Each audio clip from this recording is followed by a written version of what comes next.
Bonjour et bienvenue pour ce dernier ou pas débrief de la conférence de presse de l'Estac.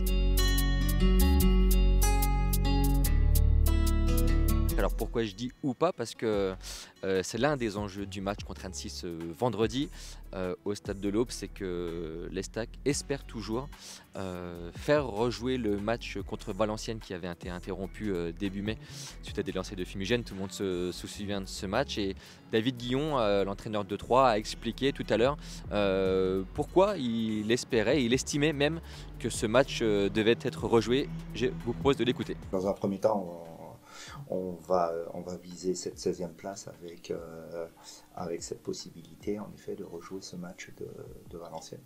Et puis après on verra si la 17e elle est jouable également. C'est-à-dire que vous estimez qu'il y a une vraie chance que le match contre Valenciennes soit rejoué en intégralité?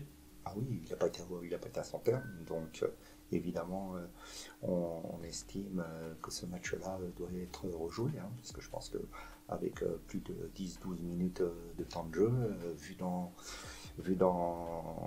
à ce moment-là du match, comment on poussait, c'était évidemment loin d'être fini, donc on ne peut pas à nouveau continuer sans qu'un match aille au bout, surtout dans le temps réglementaire. Donc évidemment, on attend que la Ligue se prononce mercredi prochain, mais on a bon espoir. Vous le voyez, David Guillon espère toujours finir 16e de Ligue 2 et donc à une place de non relégable. L'autre enjeu du match aussi, c'est de finir 17e absolument. Même si c'est une place de relégable, on ne sait jamais, peut-être que cet été la DNCG déclarera qu'un club ne peut pas jouer en Ligue 2 d'un point de vue financier.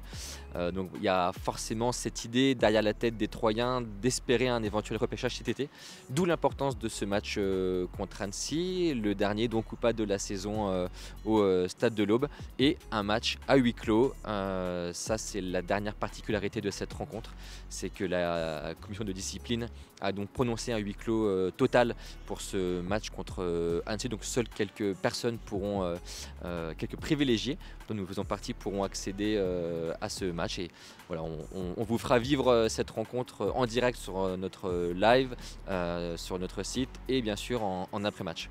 Voilà, c'est tout pour ce dernier ou pas débriefing de la conférence de presse de l'Estac.